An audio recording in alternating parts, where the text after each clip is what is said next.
अस्सलाम वालेकुम, कैसे हैं आप सब। उम्मीद करती हूँ कि बिल्कुल ठीक होंगे और बेचैनी से इंतज़ार कर रहे होंगे कि कब ये कोरोना वायरस ख़त्म हो और बच्चों के स्कूल खुलें और सब कुछ बैक टू नॉर्मल हो।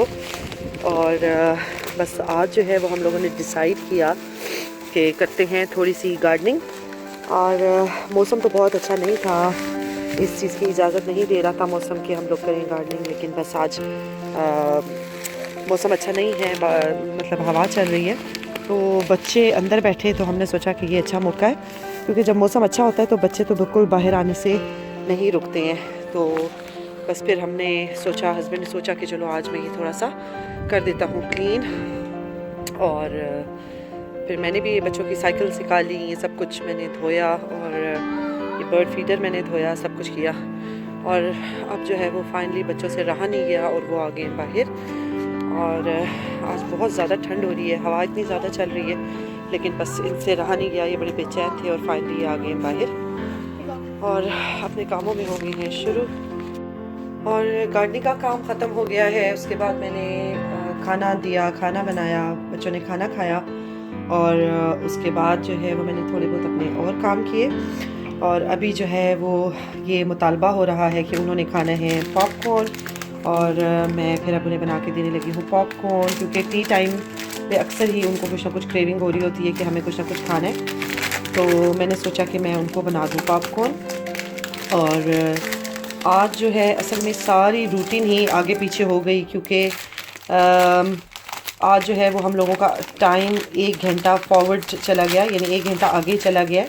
और मार्च में ये दोबारा से बैक टू नॉर्मल हो जाता है, और विंटर में जो है ये 1 घंटा ये लोग पीछे कर देते हैं। तो जिस दिन टाइम जाता है आगे पीछे होता है तो उस दिन बिल्कुल कुछ समझ ही नहीं आती और पता ही नहीं चलता कि काम कैसे हो रहे। अजीब सा कुछ, एक अजीब सी कुछ डिस्टर्बेंस ही हो जाती है 1 घंटे के फ़र्क से। और फिर आप पहले वाले टाइम को याद करते कि हाँ कल तो इस टाइम ये टाइम था, नया वाला ये टाइम है और पुराना वाला ये टाइम चल रहा है। खैर वो एक दिन लगता है, उसके बाद फिर आपको दोबारा से उसी रूटीन की आप आदी हो जाते हो। और लेकिन मुझे जो है ना वो बहुत खुशी होती है, मैं आप लोगों को बताऊं कि मुझे बहुत अच्छा लगता है जब ये टाइम जो है ये वापस मतलब अपनी जगह पे आ जाता है और 1 घंटा फॉरवर्ड हो जाता है। और मुझे इतना अच्छा सा एहसास होता है। एक तो ये एहसास होता है कि हाँ अब समर आ गया है, मौसम अच्छा हो जाएगा। और दूसरा एहसास ये होता है कि 4 घंटे का फ़र्क है और पाकिस्तान के साथ अब 4 घंटे का हमारा फ़र्क हो गया है। और मुझे पता नहीं क्यों एक बहुत अच्छा सा एहसास होता है, एक अच्छी सी फीलिंग्स होती हैं, क्योंकि मैं आपको बताऊं हम जहाँ भी रहें जो भी है, लेकिन हमारा दिल तो है पाकिस्तानी। और अपनों के साथ जो कनेक्शन है वो कभी ख़त्म नहीं हो सकता। तो वो बहुत अच्छा लगता है कि हाँ बस अब 4 घंटे का पाकिस्तान के साथ, तो मैं हमेशा बहुत ज़्यादा खुश होती हूँ। और मुझे अजीब सी एक सेटिस्फेक्शन सी होती है कि जब मुझे ये होता है, ये लोग टाइम चेंज करते हैं और 4 घंटे का फ़र्क पाकिस्तान के साथ रह जाता है। अभी तो ये मैं हाथ से उतारने की कोशिश कर रही हूँ और ये उतर नहीं रहा है, ऐसे लग रहा है मेरे हाथ में मैग्नेट है और ये उतरने का नाम नहीं ले रहा। खैर, और जब विंटर आता है, और विंटर में जो है जब पाकिस्तान के साथ 5 घंटे का फ़र्क होता है, तो वो भी जो है ना वो मुझे एक अजीब उदासी सी होती है। तो बस ये है कि अब समर टाइम स्टार्ट हो गया यहाँ पे आज से, और अब जो है बस यही चल रहा है। बच्चे स्कूल जाते तो शायद उनको भी ईस्टर हॉलीडेज़ होने वाली होती, लेकिन अभी तो ज़ाहिर है हॉलीडेज़ ही हैं और बच्चों ने घर में तूफ़ान मचाया हुआ है। तो बस अब मैं जो है इनके लिए बनाती हूँ पॉपकॉर्न। और आज सुबह की रूटीन मैं शेयर नहीं कर सकी क्योंकि बस बिज़ी थी, कुछ गार्डनिंग, कुकिंग, ये वो सब कुछ साथ ही चल रहा था। तो बस अभी जो है फिर मैं फ़ारिग हुई, फिर बात वगैरह मैंने किया। और क्योंकि जब आप गार्डन में काम करते हो तो बहुत ज़्यादा ख़ुद को भी आप अजीब गंदा सा महसूस होता है, तो इसलिए जो है फिर वो मैंने कहा कि मैं शावर ले लेती हूँ। अब बच्चों के लिए बना रही हूँ, अब टी टाइम हो चुका है तकरीबन। तो मैंने आज खाना तो मैंने बनाया हुआ था, तो आज जो है ये मैंने कटलेट्स बना के रखे। क्या यार, ये तो उठ नहीं रहा। और ये जो है वो मैंने कटलेट्स का बैटर बना के रखा हुआ है, और ये जो है अभी चाय के साथ इंशाल्लाह मैं बनाऊंगी और आपको दिखाती हूँ। बड़े सिंपल और इजी से बनाती हूँ और खाने में भी बहुत मज़े के होते हैं। और ये हो गए हैं पॉपकॉर्न इनके रेडी। और बच्चों के जो है ना वो मंचिंग के लिए कुछ ना कुछ देते रहना चाहिए, इस तरह से वो खामोश भी बैठे रहते हैं और खाते रहते हैं, फिर उनका मुँह थोड़ी देर के लिए बंद हो जाता है और आराम से बैठे रहते हैं। और जब फिर कुछ खाने को नहीं मिलता तो उनका वही शोर होता है। तो ये काफ़ी अरसे से ये मिल नहीं रहे थे, लेकिन इस दफ़ा मैं गई तो मैं फिर काफ़ी ज़्यादा उठा के लेके आई, क्योंकि मुझे अंदाज़ा था कि ये जो है वो बच्चों को आगे काम आने वाले। वैसे भी मैं हमेशा जब होती है ना बच्चों की कोई भी हॉलीडेज़ वगैरह आती हैं तो मैं बच्चों के लिए इस तरह की चीज़ें लेके आके और लेके रख देती हूँ, ताकि उनको वक्त बे वक्त जो भूख लगती है ना वो उनकी क्रेविंग को पूरा किया जा सके। तो बस अब ये जो है मैं बना रही हूँ ओवन में। हालांकि मेरे हस्बैंड जो है वो इसके थोड़े से अगेंस्ट हैं, वो कहते हैं कि ये नहीं खाने चाहिए, जो फ्रेश पॉपकॉर्न मिलते हैं वही लाने चाहिए और उनको ही जैसे हमारी माएँ हमें बना के देती थी देगची में उसी तरीके से बना के देने चाहिए। लेकिन मुझे ये लगता है कि क्विक है तो चलो कभी कभार, बहुत ज़्यादा नहीं लेकिन कभी कभार खाने में कोई हर्ज नहीं है। पॉपकॉर्न बनाए और मेरा भी बहुत दिल कर रहा था, कभी कभी बचपन वाले शौक़ वापस आ जाते हैं और मेरा भी दिल कर रहा था कि मैं भी थोड़े से पॉपकॉर्न खाऊँ। और अभी जो है वो मैं बैठी पॉपकॉर्न खा रही हूँ और वेट कर रही हूँ कोई अच्छी सी मूवी लगे और वो देखूँ मूवी, क्योंकि शाम का टाइम जो होता है वो थोड़ा सा बोरिंग भी होता है और काम भी उसमें थोड़े कम होते हैं। तो बस बैठी हुई हूँ। वही बात है कि न्यूज़ देख देख के भी दिमाग ख़राब हो जाता है, वही ख़बरें सारी और वही आपको बातें सुनने को मिलती हैं, तो आपका जो स्ट्रेस लेवल है वो बहुत ज़्यादा हो जाता है। तो बस इसलिए फिर मैंने सोचा कि थोड़ा सा कोई लाइट सी कोई मूवी लगाती हूँ, वो देखती हूँ। लेकिन वही बात है कि मूवी अभी तक कोई समझ नहीं आई कि कौन सी देखूँ। आज जो है वो मैंने सोचा कि आप लोगों से मैं अपनी करती हूँ इवनिंग की रूटीन शेयर, कि इवनिंग में मैं क्या क्या करती हूँ और कैसे मेरा टाइम गुजरता है। तो बस अभी जो है वो ऑलमोस्ट चाय का टाइम है और चाय बनने के लिए मैंने रखी है। चाय तो 5 मिनट में बन जाती है। तो साथ ही जो है ना वो मैं क्या करती हूँ कि मैं चावल भिगो के रख देती हूँ, क्योंकि ये है कि हम लोगों ने तो डेली रात में चावल खाने होते हैं, तो वो समझ लें थोड़ी देर के लिए भिगोए रहते हैं तो वो अच्छे कुक हो जाते हैं। तो मेरी यही कोशिश होती है कि मैं उनको 4, साढ़े 4 या 5 बजे तक उनको सोख करके रख दूँ। और ये है कि वो बड़ी तसल्ली सी हो जाती है जब चावल मैंने भिगो देती हूँ ना, मैं तो बहुत तसल्ली मुझे हो जाती है कि हाँ चावल भिगोए हुए।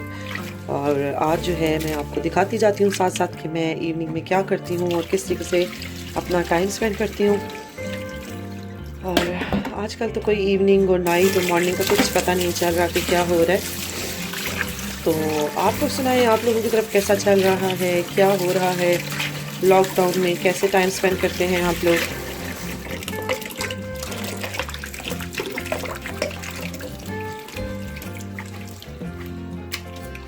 चावलों को सोख करने के बाद मैं बनाऊंगी चाय और पियेंगे हम लोग चाय।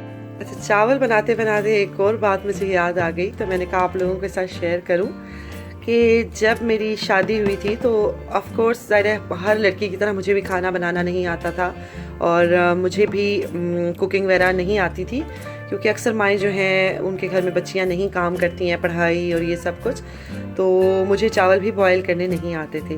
तो वो मेरी मदर इन लॉ ने जब वो चावल बॉयल करती थी और मैं अक्सर उनसे कहती थी कि मुझे समझ नहीं आती कि किस स्टेज पे चावलों को ड्रेन कर देना चाहिए, तो ये उनका एक पर्सनली उन्होंने ये इस तरीके से हमें ये समझाया कह के कि ये देखिए मैं जूम करती हूँ कि जैसे जब चावल में ये छोटे छोटे से ऐसे कट से पड़ जाएं तो इसका मतलब है कि चावल ऑलमोस्ट डन है और ये बिल्कुल मतलब आप इस स्टेज पे इसको ड्रेन कर सकते हैं। और वाकई में ये इतने अच्छा ये टिप थी कि उससे कभी भी चावल जो हैं वो ढीले नहीं हुए और वो प्रॉपर खड़े खड़े चावल बनते हैं इस तरीके से, अगर इस स्टेज पे उसको ड्रेन कर दिया जाए।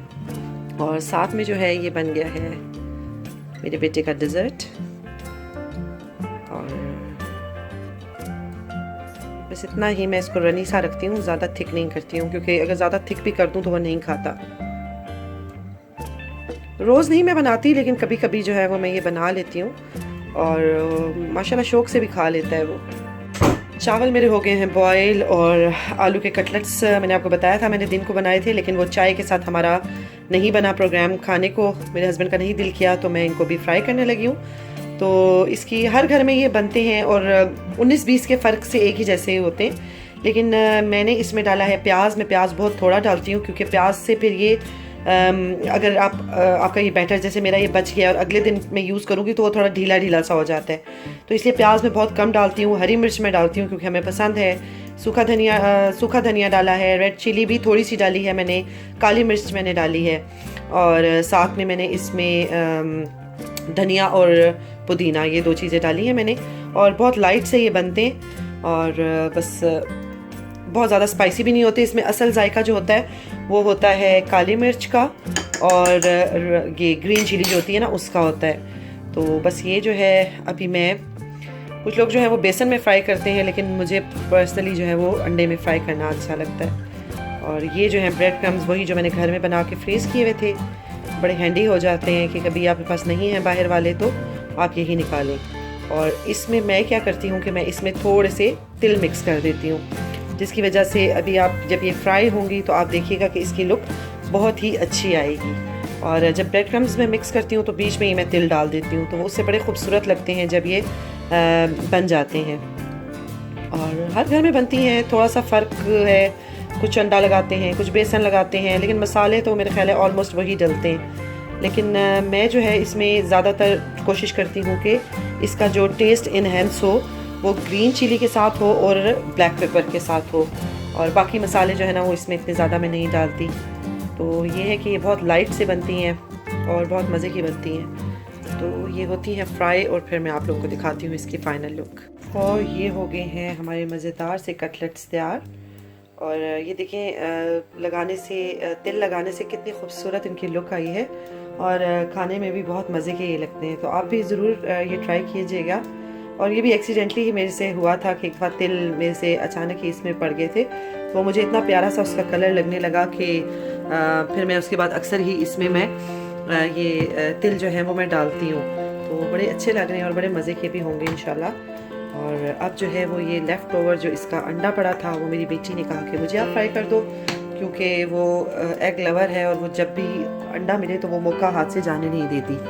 तो मैंने सोचा कि चलो हाँ वेस्ट भी नहीं होगा तो वो खा लेगी। तो बस अब जो है हम लोग खाते हैं खाना, और आप लोगों के साथ जो है मुलाकात होगी कल, और अगर मेरे अल्लाह ताला को मंजूर हुआ।